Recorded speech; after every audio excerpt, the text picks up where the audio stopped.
Welcome to House of Origin. I'm your host, Eddie G. And today I have Mr. Hugo Diaz on the show. And funny enough, Hugo is Brent's dad, who we just interviewed earlier this week. He caught the episode and was interested in coming on and sharing his story. So welcome to the show, Mr. Diaz. Why don't you tell us a little bit about yourself? Thank you, Eddie. Born and raised in West Texas, small town, about 5,000-6,000 people. Mm-hmm. My mom and dad from Juarez. Okay.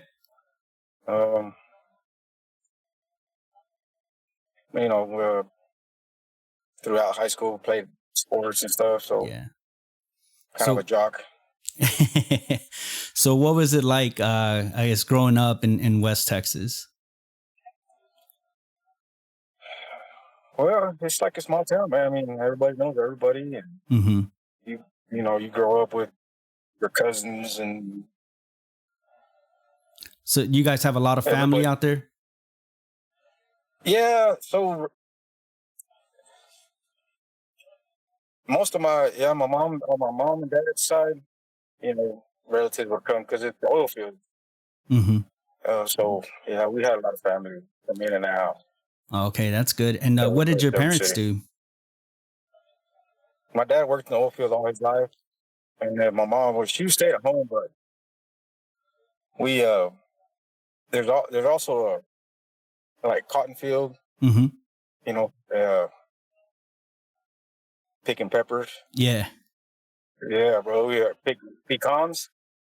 We did all that growing up. So. Oh, okay. So they had you guys out there working as well. Yeah, we were always busy. Yeah, that's good. Yeah, I interviewed a gentleman recently. His name is Jay, and he grew up on a farm. So he was telling me about just how much work it is, and still juggling that with school. It's a big ask for a kid, because there's a lot of work to do, and it's like if you don't work, you don't eat. Exactly. Well, my parents,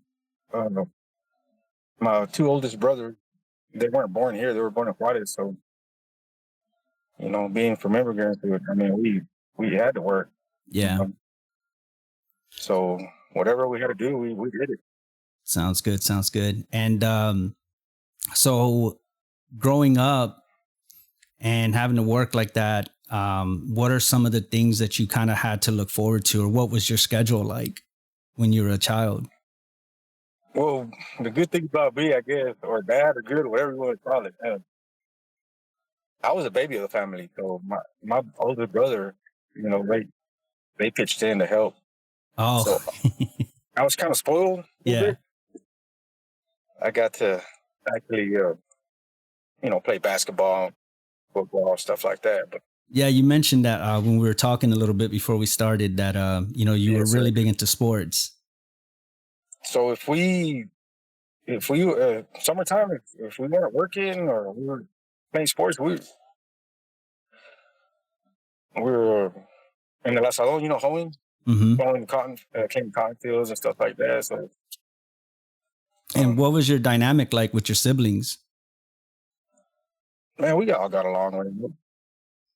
We, like I say, man, it's just we never had time to fight. We were always either working or going to school. So yeah, and that's what Brent was saying, that his cousins kind of toughened him up. Oh yeah. Yeah, they did, man. Once we lived up in Denton whenever he was little. Yeah. Moved over there around 2001, 2002. Mm-hmm.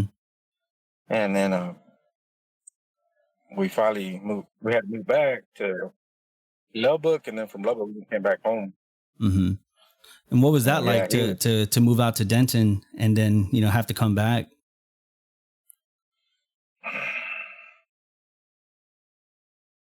It was rough because we would have been okay, but as far as my marriage, mm-hmm. but just coming back to West Texas is, you do have more family. She had her mom and dad. I had my mom and dad and siblings, but it's just a lot of drama, Yeah. Sometimes. Yeah, because he mentioned, I think, that you guys were young parents, right? Yes, sir. Yeah, that was my high school sweetheart, man. His mom. Hmm. Yeah. How long were you guys And together? small town, brother. I For remember seeing her mid sixth grade. Oh, okay. And then you guys just kind Yeah, of. and then her mom would get a contract to clean cotton fields, so I would go with them Hmm. mowing and clean the cotton fields. So I've known her all my life. Okay, A lot okay. of her side of the family, and vice versa. Yeah. And so what was that like? How old were you guys when you guys had your first I guess Bren, right, is your oldest? Yeah, whenever Brent, yeah, he was 8. We were both 18, 18? Okay. right out of high school. Right out of high school. So, but she was pregnant during high school, right? Yes, she was. Yeah, And what was that like, with the prospect of, man, we're about to become parents, and we're still yeah, in it high was school. crazy. Um, so I led her varsity my sophomore year. Hmm. Um, basketball, football, baseball, track, but I gave it up my senior year, basketball, and to go to work in the oil field. So because Brandon was coming. Yeah, man. Yeah. I hear that story a lot, where you kind of have to Yes, give sir. up on what you want to do, and it's important, when you have kids to make that decision, it's almost, being unselfish, because, Yeah, yeah, I have a daughter as well. And yeah, man, it's extreme, not just money, but time, like you want to try to do other things that are like hobbies or things that you're very interested in or that you just yeah. love Okay. doing. And it changes. Yeah, it does. You have to leave Yeah, behind a lot of things in order to just be there for your kids. And I think that's very important for Brent. He talked a little bit about a lot about his relationship with you guys and how important that was to him. yeah. Yeah. Like I say, he's got a big heart, man. He tries to get along with all the family, everybody. Yeah. Yeah. That's what he's saying. He's like, I just want everybody together. I just like having everybody together. Yeah, he does. He does, and that's the way I am too. I like for all of us, but, you know, nieces and nephews. You know, they start thinking their own way and negative, Yeah. positive, whatever it is.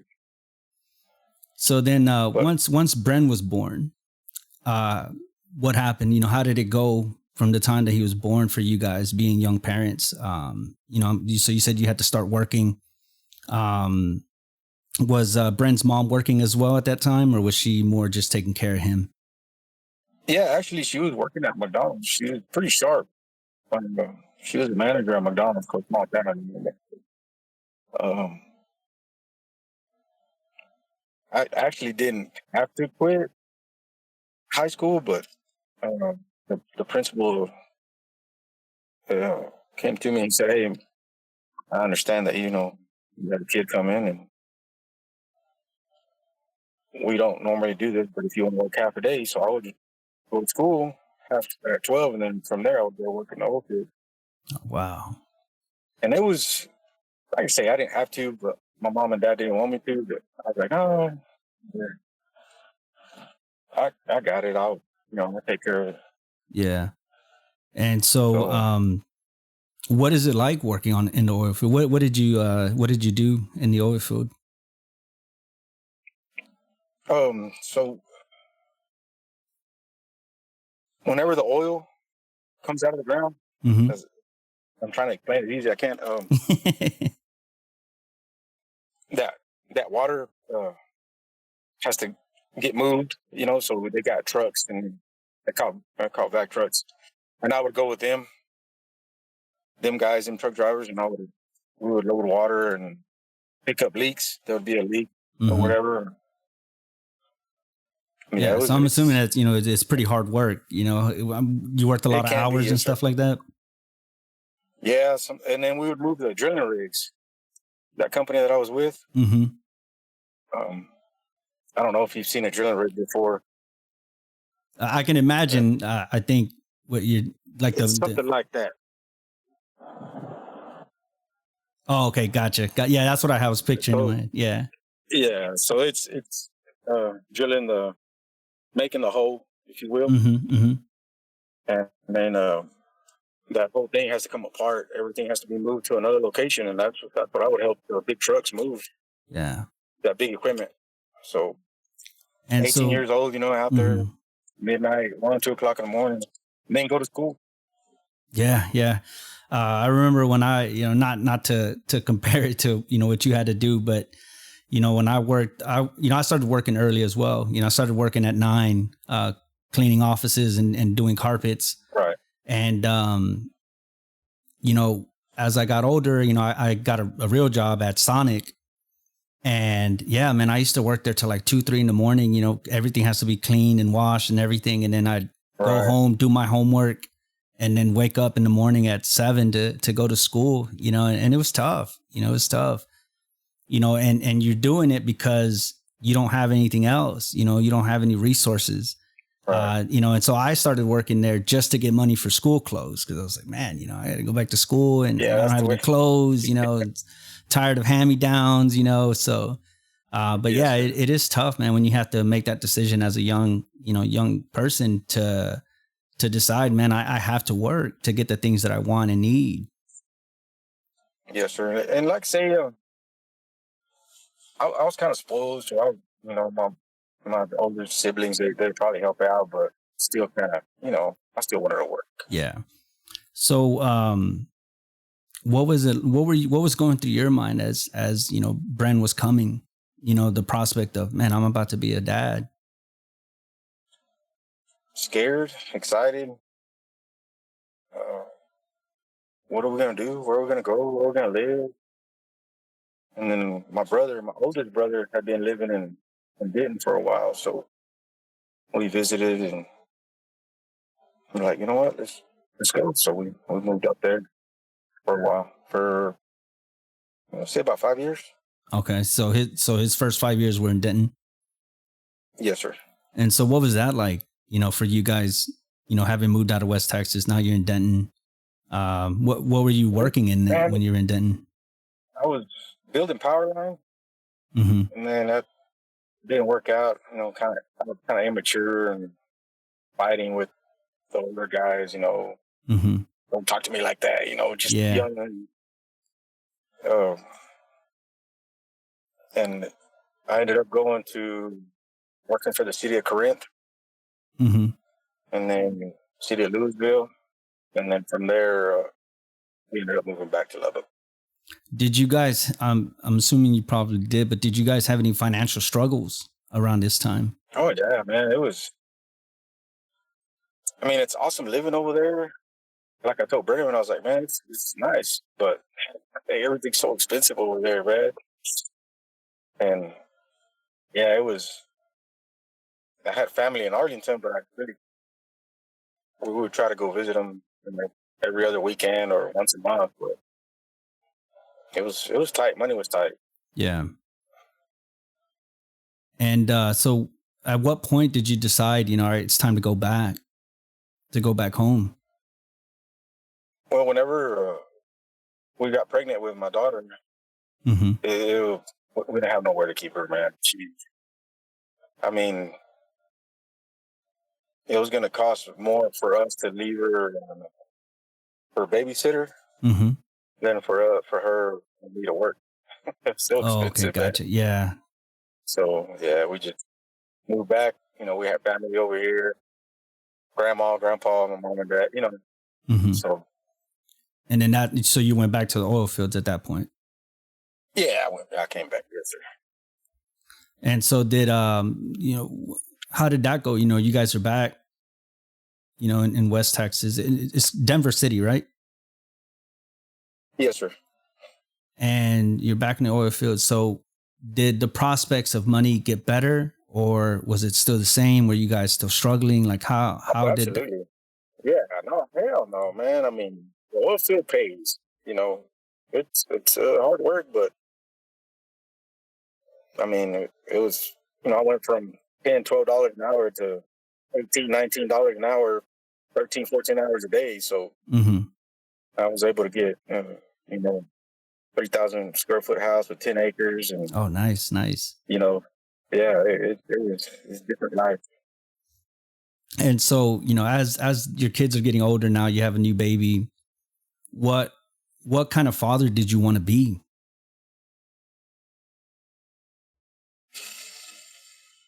Better than I was.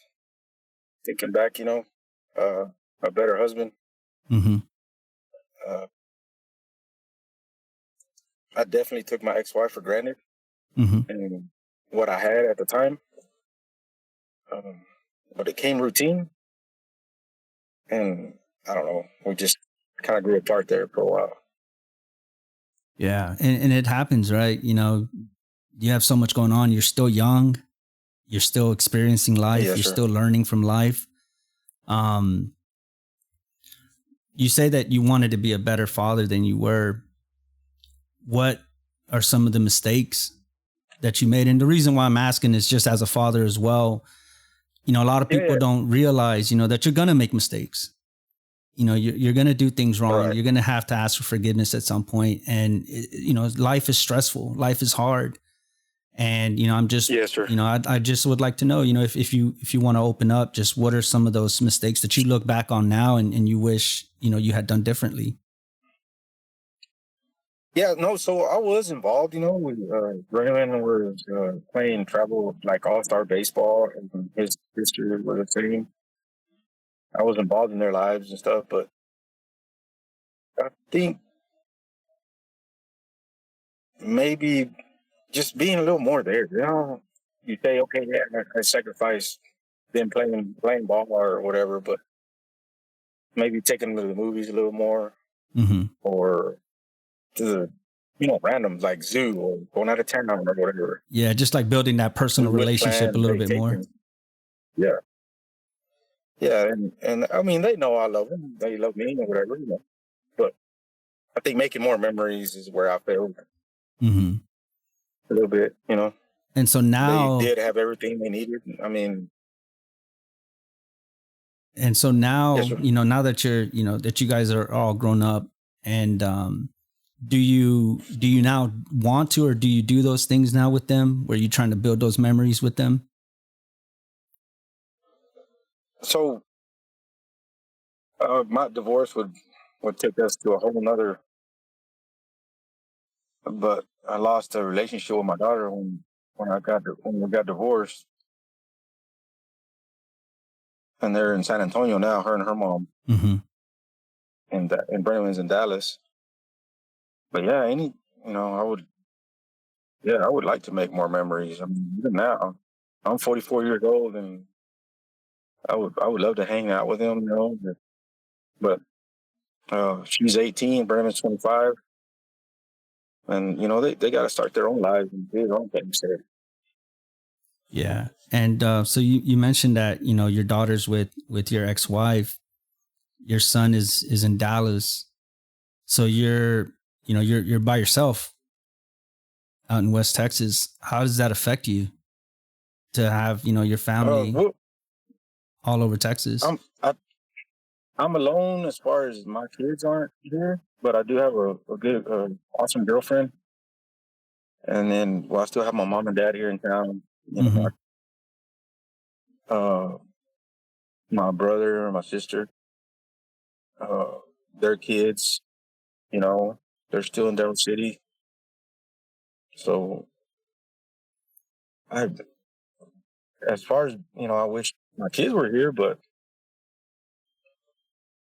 I feel like I make good enough money to where I could go visit them and stay over there for a few days. Yeah. Hang out. So yeah, and then okay. With your daughter, because with me and my daughter, first of all, she looks exactly like me. She's from head to toe. Yeah. She has the same feet, same hands. Everything is exactly the same. And, That's awesome. You see pictures of us, when I was her age, you couldn't tell them apart. She has the same curly hair that I had and everything. And she is very much, a daddy's girl, very much so. Like, and I get to spend a lot of time with her. I'm not with her mom either. And so that's a different dynamic, because she's about to be 4. So she was very young when we got separated. All right.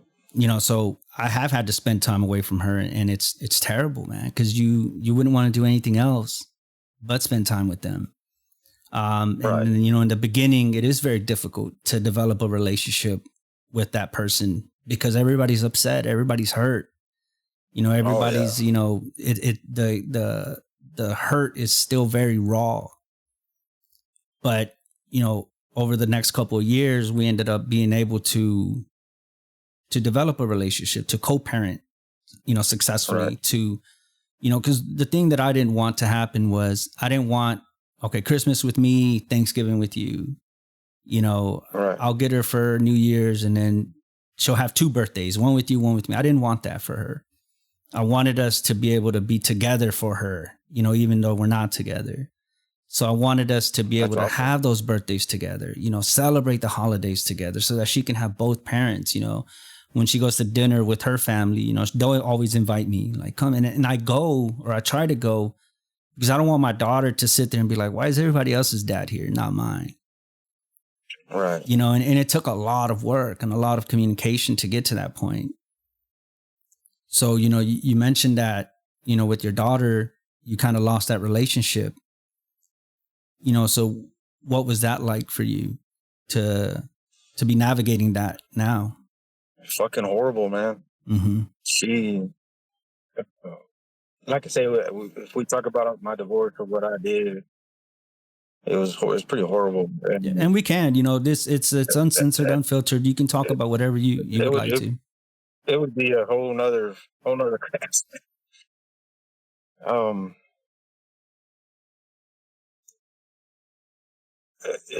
don't blame her for being mad, but I was always there for her. Mm-hmm. And whatever she needed, whenever she needed it. But she was, she's grown. And she knows what she's saying. She knows what she's doing. And she had a little hate in her heart for a while, which I completely understand. But now she kind of came around, and we're doing better. We're working on it. Yeah, I mean, it all starts somewhere. It all starts somewhere. Yeah. And I in the episode I did with Brandon, I mentioned to him that I'm an alcoholic and a former drug addict, and I just stopped drinking, coming up on 2 years in February, and it took me a lot and a lot. I wish I could do it. Yeah, it took me a lot to overcome it, man. I was one of the bad ones. I was one of the bad ones that treated people horribly, destroyed relationships, just one of those alcoholics, man, that you don't want to be around. It's not fun anymore. And eventually it got to the point where I was just drinking by myself at the bar. I had I didn't have friends to drink with anymore. I didn't even have drunk friends to drink with anymore. So even all my drunk friends, they didn't want anything to do with me just because of the level that I would take it to. They didn't want. And so eventually I was like, well, I'll sit by myself. I'll be that sad person, sitting at a bar by himself, just drinking, drink after drink. And it took a lot, man. It took a lot, but, and I stumbled a couple of times, when I tried to stop drinking, I started drinking again at 4 months, stopped. And then I made it another 4 months, stopped. And then finally I drank again around my daughter's birthday in February. And so it was a few days after her birthday. And I was like, if I can make it a year, I can give her that as a birthday gift next year. All right. Right. If I can just make it a year. So I really just put everything I could into it. Started going to some AA meetings, I started seeing therapists, I went to a psychiatrist, I got put on the meds that I needed to be on to be able to successfully take this on. And, I just month after month, I just started stacking chips. Month after month, I was just every month, every day was just like, I just need another chip. I just need another chip. And then I finally got to a year, man. And I can't tell you how incredible it felt for somebody that drank as much as I did to make it a whole year without a drop of alcohol. And it meant the world to be able to tell my daughter, like, really good, man. Happy birthday. I'm not a drunk anymore. Cause even when, and I've mentioned this on the podcast before, me and my daughter's mom, we had a lot of trouble having a baby. We had several miscarriages. Oh, okay. And whenever when she was pregnant with my daughter, I made a promise to God, like I think most alcoholics do. Please let this one make it. I'll stop drinking. I'll do this. I'll do that. Man, I drank the same night we brought her home, man. Same night I opened the bottle. Her first birthday. Dang it. Yeah, man. Her first birthday. It was sad, man. I sat at a table just drinking the whole time, not interacting really with people, just sitting there drinking and pretending acting like I was at a party, you know? And my daughter's mom told me, you know, afterwards, she was, you know, crying. She was like, you don't understand what it looked like and what it felt like for everybody that was here to just see you sit there and drink. You would get up to come take the photos and then go back to drink, you know, and it's just like that anxiety, that nervousness of, you know, everything's still fresh, you know, we're going through this separation. And this is the first time I'm seeing a lot of this family because we were together for a long time since we were kids. So it was very difficult to be in that situation where you're, you know, it's very tense. You know, you can tell people are uncomfortable. They don't know how to interact in this situation where, you know, the parents aren't together and you're here for this birthday. That night, did you drink that night to celebrate or just to drink? It's always just a drink, man. It's always just a drink. Always just a drink, you know, and, you know, the kind of the person that I was, you know, I was the kind of person that drank until everything was gone. You know, it wasn't like, all right, everybody's done. You know, they're calling it a night. People are starting to leave. Nah, if there's still alcohol, like I'm still gonna keep drinking. You know, and it's one of my biggest regrets, man, is that day. You know, because even in the pictures, like I'm not in. You know, and you know, and the reason why I'm saying this is just, you know, like you mentioned, there's some things that you regret, but you know, all we can do is just look back and try not to make those same mistakes, you know? Yeah, I hear you, but look at you now. Yeah. I mean, 2 years, you know, I mean, yeah, no, life, bro. I mean, I'm very proud of myself. Yeah, I'm very proud of myself, you know, because I know what it took to get to this point. Sorry, go ahead. For me, I just drink. Sometimes I drink just to drink. Mm-hmm. I don't fight with nobody. I just drink and then I'll fall asleep or whatever. You know, go to work. I'll take care of business. My girlfriend now, she's like, "Why do you drink so much?" I was like, "No," but I was like, "I don't fight with you. I don't, you know, just drink."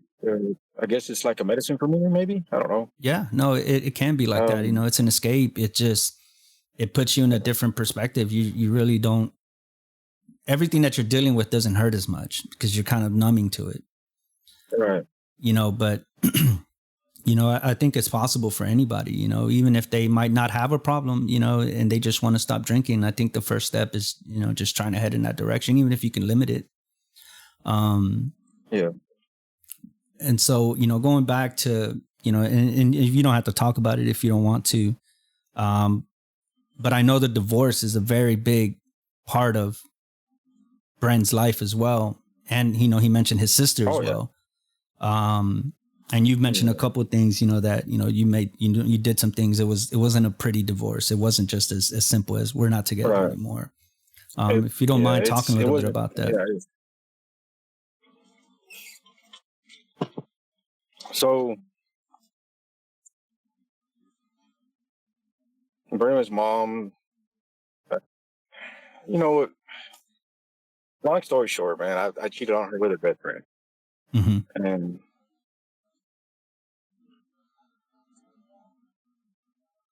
a year, 2 years passed by, and we just couldn't work it out. We were still, she went her way, I went my way, and we thought we'd get back together. And then that's who I'm with now, the girl that I cheated on. So that I'm guessing all my family is accepting her, you know. Yeah. So it's kind of like, it's kind of like a reminder to the kids then, you know, that wound is always there because, you know, the person that you're still with. And it's more for my daughter because she was younger. She didn't know what the hell was going on, you know. She was I think 10, 11 years old, something like that. Mm-hmm. And I was a little more mature, and I there's always two sides of the story, you know. Of course. And me and your mama we just,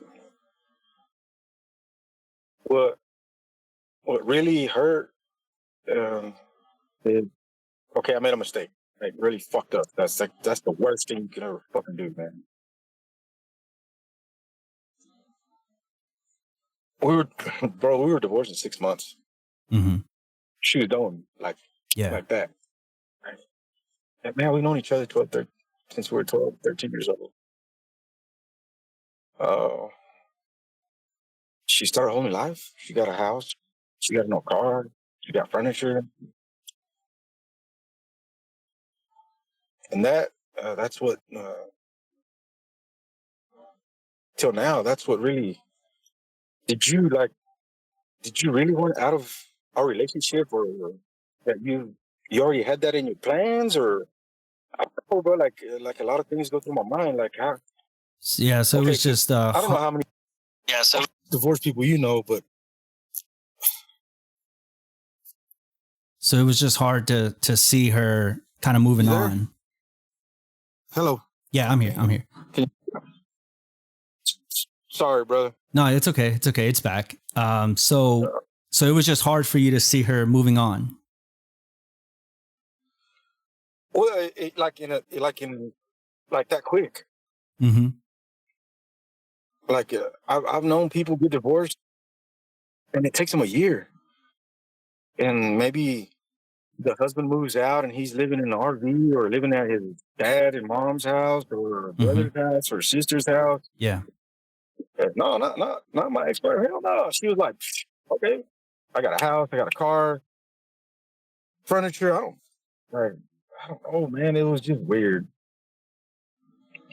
And how did you guys explain it to Brent and his sister when you guys decided that you were gonna? Well, I guess how it was a crazy sloppy situation, brother. It was not like it was. Yeah, it was bad. Mm-hmm. I was living in the RV because we had 10 acres, over 5 acres, and I moved in the RV next to our house, and before I knew it, my family was down, bro. I showed up to the house, and she decided to leave and start a whole that. I tell all my family, like, I really, I'm a piece of shit for what I did. Sorry for my language, but no, you can, truth, you can talk however you need to. But just like, did you really fucking hate me and my family, that you, or our relationship, that you had to buy a whole new house? Like, that really, Yeah, like she just didn't want anything to do with that previous life that she had. She just wanted to start fresh. Like she was waiting. Like she knew, or she felt it, or I don't know, man. Or maybe she had it in the plans, even if maybe that was her plans the whole time. I don't know. And so whenever you guys told, or whenever they found out, I'm not sure how it all unfolded, but did you guys tell them what happened or why it was happening, or did they already know, what the reason was behind the divorce? Everybody knew. Everybody knows what was going on. So.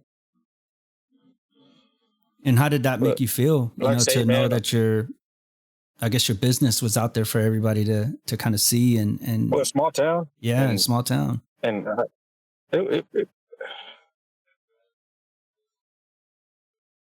it's kind of embarrassing at the same time, but small town, we're not the only ones that are going through it, Yeah.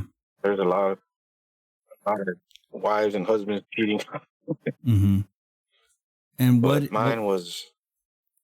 was their reaction to that? What was their, because my dad was like that. He was a drug addict himself. He was an alcoholic himself. He was always cheating on my mom and stuff too. And, like he would take me with him to cheat on my mom, you know, and Right. I remember, you know, one time, you know, because he would take me to Chuck E. Cheese, but he had a girlfriend there. So we weren't really going to Chuck E. Cheese. We were going so that he could go see his girlfriend there, right? And when we went home, and I was really young. And I remember we went home and, you know, my mom was like, how did it go? What did you guys like? Oh, you know, I saw him kissing another girl or something like that. And he was abusive. So he ended up, you know, slapping me up. Was, you know, don't say anything, this and that. And I just remember being so confused. It's like, but you're with my mom, you know, like we're your family, you know, why do you have all this other stuff going on? So I'm curious to see, like, did you ever have a conversation with Bren and his sister about it? No. So I was nothing like that, man. I was all about my kids and family, and just we just you know, she was a coworker with my wife, big wife. And we just all started hanging out all the time, you know, being around each other. So it just happened, you know. Yeah. So your kids have some kind of relationship with her as well? Yes, they knew her. Yes, they knew the girlfriend that you know, the girl that And so, but as far as like, me being mean or abusive to Bren, no, nothing like that, man. It was. Yeah, because he cares about you a lot, man. He really does. Yeah. I think you're his hero, man. I think you're his hero. And I tell him. Yes, sir. And I tell him the truth, man. And I got his back, and it's the same as with his sister. Well, you know, we're still trying to grow our relationship, but it's the same way, man. Whether she talked to me or not for 2 or 3 years, I would send her mom money and take care of her, whatever they needed. Has she ever told you what she wanted from you as far as you guys' relationship? No, we really hadn't had a deep conversation. So hopefully, maybe in the next year, because we just started talking again. Yeah. She graduated a year ago. So she just turned 18, you know, so she's so I'm guessing if you could have too, that conversation with her today, you know, what do you think you would tell her?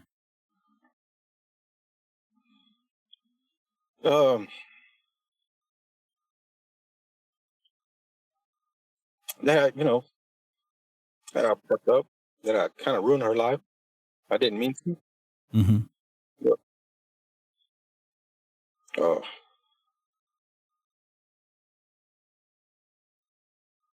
and then I love her, you know, like, I just want to be in her life. Yeah, no. And it's okay, man. I get it. I've had many of those nights too, where I feel like I threw a bomb in the middle of the house, you know, and I just, you know, and it sucks because, you know, when you're with somebody else and that person, you know, makes you happy, you almost feel bad for feeling happy. Exactly. You feel bad because you're like, man, this is the life I chose, but by choosing this life, you know, other people are affected by that decision. Are affected. Yeah, exactly. And, you know, there was a time where everybody's happy except me. Yeah. And they're like, oh, yeah, I got your back. What do you need? Whenever you need it. Okay. Well, I'm going to sleep by myself. Nobody next to me, you know. Do you really care who I'm with? Not really, you know. You got your life. My brothers, sisters, you know, they have their life. They have their husbands. They have their wives. So there for a while, I was like, God dang, man, I want to be happy too. Yeah. No, I agree. And so with Bren, you know, you being a man, him being a man, how did that relationship develop after what happened with your divorce? So he was like a sophomore, junior. He was He was kind of mature for his age, man. He wanted to take care of his mom and his sister, so he left with them. But we were always good, you know. Whatever he needed, talk about girls, drinking, drugs, whatever. I was straight up with him. Mm-hmm. I don't sugarcoat anything. Like, hey, this is how it's gonna be. Enjoy high school, because once you get out of high school, man, it's rough. Yeah, life will come and drop kick you in the face. We were always good. Yeah, and that's something that I think about a lot, with my daughter, and that I've talked to her mom about, is that I don't want to hide anything from her. I don't want to make myself look like I'm better than I was, or that I didn't make the mistakes. I want her to see the human side of life, of making mistakes, making big mistakes. I want her to be able to learn from my mistakes. So, I decided, I'm never going to hide anything from her.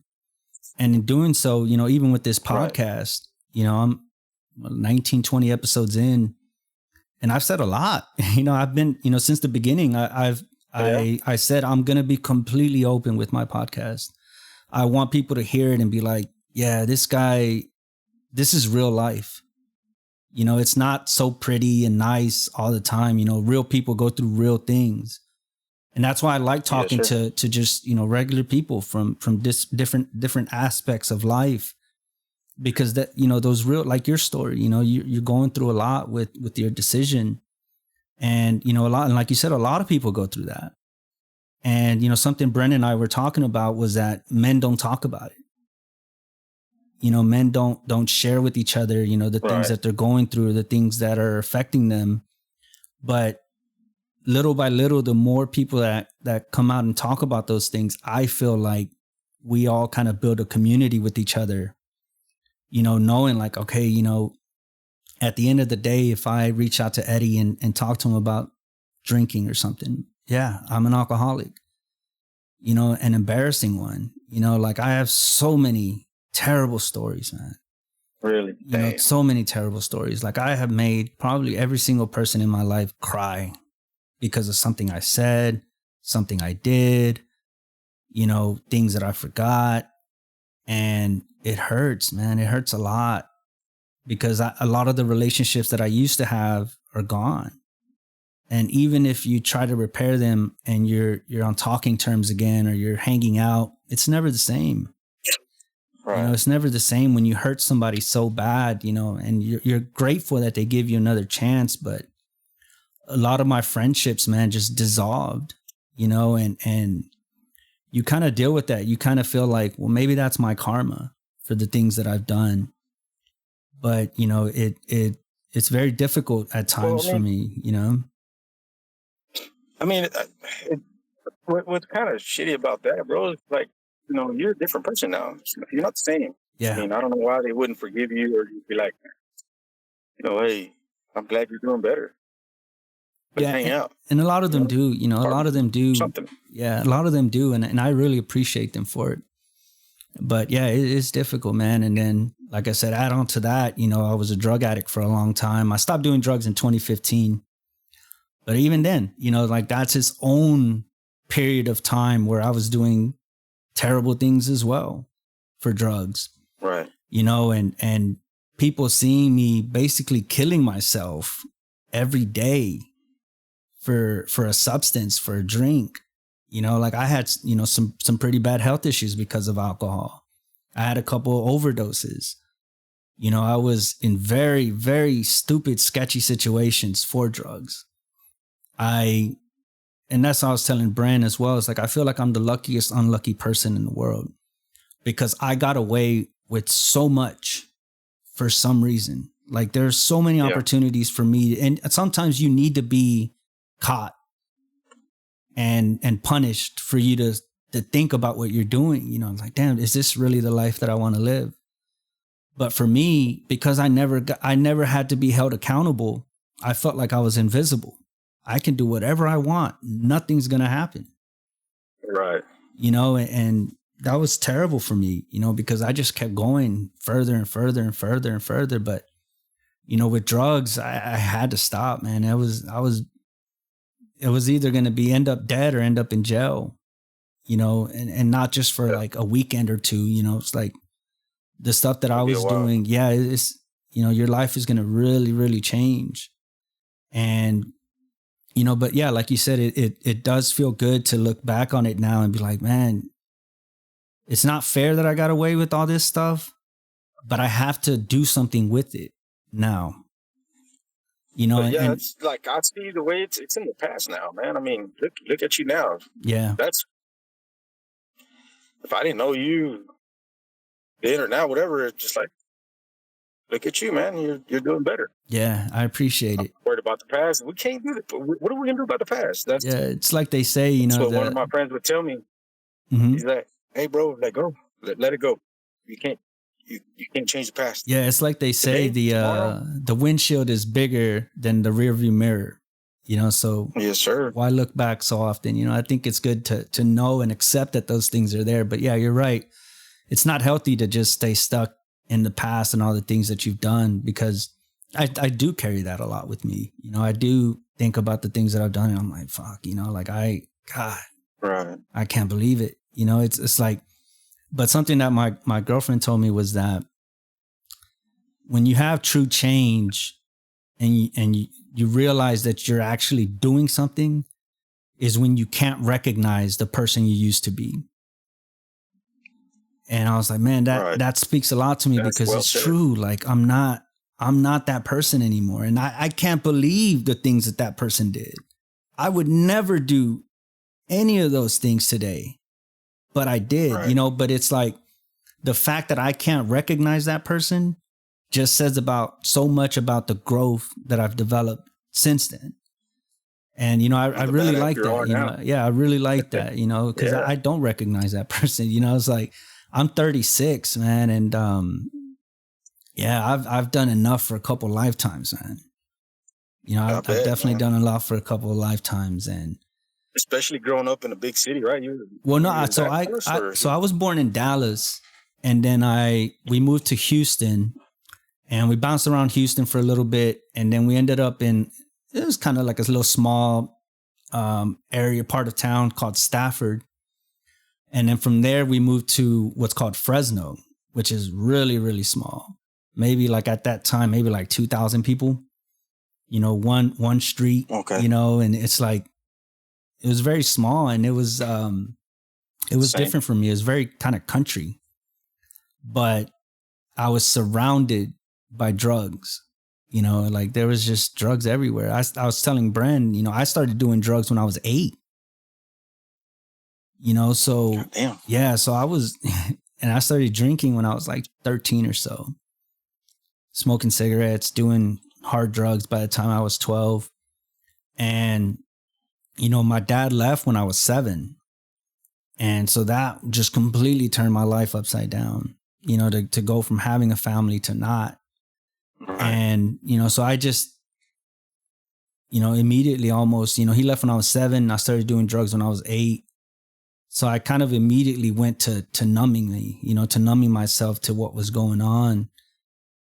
And how I wish that I had somebody to just show me some love and some support to tell me, you don't have to do this, you know, but there was nobody there, you know, to guide me. Right. You know, but, you know, that's just what life hands you sometimes, you know, that's just the life that you had to lead. But it taught me a lot, you know, a lot of resilience. To overcome those things.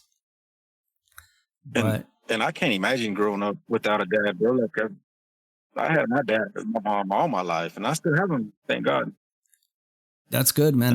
There's make sure you hold in my life that they don't have their mom and dad. They survive. You know, it was tough, people. Man. Yeah, it was tough. You know, because even when he was there, like I said, he was a bad person, and. But growing up, you know, and this is something that Bren was talking about, you feel like it's your fault. You feel like you did something wrong to cause this to happen. And I carried that for a long time. I was like, what did I do to make you leave? You know, but I didn't do anything. I was just a kid, and that's, I think, something that Brent struggles with is, he feels like maybe it was his fault that things happened the way they did. Yeah, he just has a big heart, man. That's the way he thinks. What would you say to him in regards to that?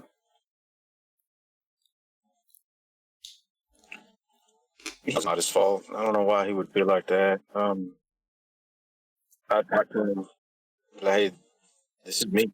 I did it. Your mom was a good woman. Goddamn good woman, man. As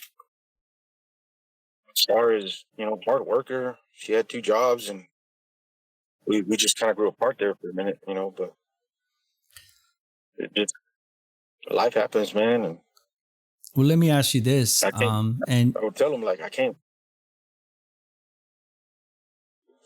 Well, I'm sorry. Can you repeat that? It didn't catch it. I was just saying, I can't change the past no more, man. That's what I try to tell him. Like, don't, it's on me. It's my fault. And I guess let me ask you this. This is a big question. And if you want to skip it, that's perfectly fine. But what led to you making the decision to cheat on her?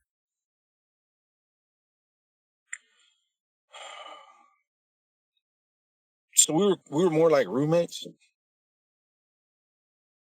We wouldn't even be intimate anymore. Mm-hmm. And we were drinking really bad, like, but not to like be bad. We were just drinking just to have fun, Mm-hmm. And I just fucked up, man. Would you go back? Would you go back and not do that? Hell yeah. Absolutely, man. Absolutely. That's not what I wanted. That's not what she wanted. That's not what our plans were, We were supposed to grow old together, all that. Yeah. But yeah,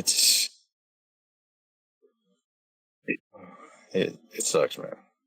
But now it's like I can't worry about that no more, I got my girl now. Kids are grown. I'm trying to live my life. Yeah. I want to travel a little bit. I like to go to maybe New York or Spain, and, just random. Yeah. Just making the most of your circumstance, making the most out of it, not letting it just kind of hold you back and just sit there and wallow in your mistakes, So I commend you for that, that you're still trying to get something out of life despite, things being in pieces. It was just something that I had to learn to do too. Yeah. Everything was in pieces, and little by little, I started putting those pieces back together and super gluing them together, and to get this new version of life, And, I thankfully, my daughter still being young, she didn't have to see those first couple of years of navigating this new relationship. Right. She didn't have to see all the fights and all the bad things said to each other and the threats and, all these things, wanting to take the kid away from the other one. It's like, it was bad, man. It was like, we were pretty much at each other's throats, for a while.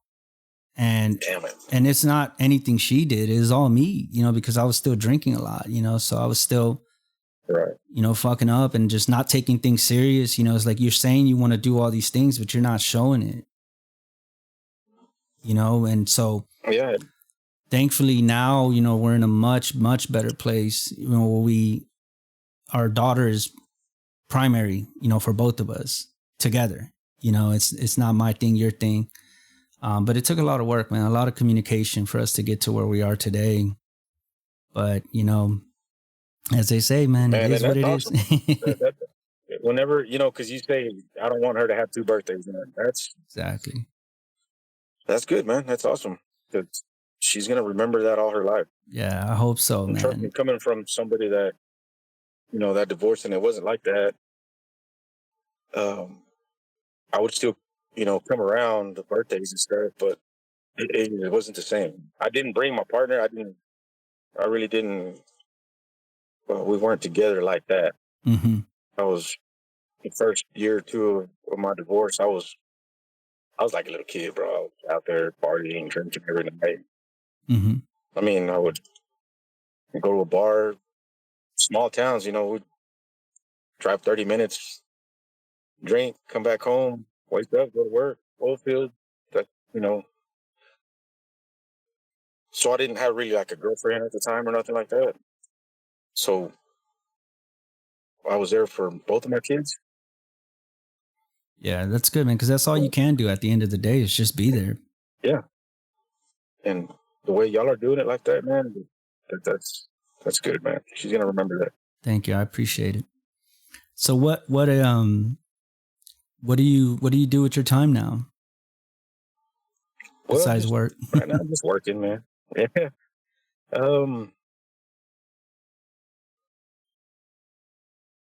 Me and my girl bring products from Juarez, like ceramic cup and just random stuff to sell. We'll set up like a little farmers markets, stuff like okay. that. Yeah, markets. cool. Yeah, we import a lot of like ceramic cups and stuff like that. That's pretty cool, man. All right, well, I won't keep you too much longer, man. This was a great conversation, and I really appreciate you opening up so much, man. It helps, whenever I talk to somebody that is willing to open up and share those things, because I do. Like I said, if you listen to the episodes that I've recorded, like I don't shy away from anything. I've talked about everything, from suicide attempts to my overdoses to my mental health, and right. I really appreciate you sharing, man, because like you said, people go through this every single day. So, you never know who's listening that needs to hear that. Right. So I really, really appreciate you coming onto the show and sharing that. It was a great conversation, and yeah, like I say, I still got, I try to commit suicide every time too, man, but it was. Yeah. And you're welcome back anytime, anytime. If you want, if you want to do another episode, let me know. Yeah. We just got to set this up, click a couple buttons and we're off, Yeah. I told Brenda the same thing, anytime you guys want to come on, just send me a text like, hey, I kind of want to do another episode. Let's do it. We'll set it up. Heck yeah, man. Yeah, absolutely, brother. And keep going, man. You're a badass, bro, for quitting and drinking and sober. Thank you. I really appreciate that. I really, really do. That's awesome. People like me need to hear that, need to be reminded a lot, that they're not who they used to be. So I really appreciate that. I can tell you mean it, and I can tell it comes from, from a good place. Like I say, I've had friends tell me like, hey, dude, the past is the past. I'm like, yeah, but look what I did. Like, dude, it's gone, bro. It's over. Yeah, it's cool. Yeah, what's done is done. You can't do nothing about it, bro. Yeah, what's done is done. Fix it today. Fix it today. Fix it tomorrow. So I guess I'll leave you with this. What is something you'd like to say just to Bren and to your daughter, maybe to your ex-wife? What would you like to say to them if they're listening? I think they know that I love them and wish them the best, and I'm here for them. I always have been. My ex-wife knows that. Alina knows that. My daughter, Brenda, knows. All I got to do is pick up the phone, man. If I can help, I'm going to help. Got it. All right, man. Well, like I said, I appreciate you coming on to the show. My name is Eddie G. I'm with House of Origin, and today I had Mr. Hugo Diaz. Thank you so much, and peace. Thank you, Eddie. We'll see you later, man.